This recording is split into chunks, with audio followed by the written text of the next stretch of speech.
ভাইয়া একটা চানাচুর একটা চিপস দেন। ও আচ্ছা দিতেছি। এই যে ভাই, এই নে ধর। ভাইয়া কয় টাকা হয়েছে? হিসাব করে দেখতে হবে ভাই।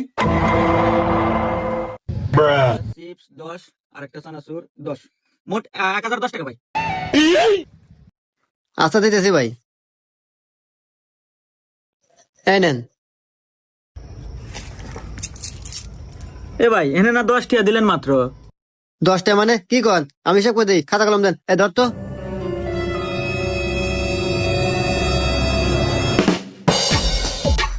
2 2 2 2 1 1। এই নেন হিসাব করে দিলাম। 5221টা দিছি আপনাকে, এখন 4221টা ফেরত দেন।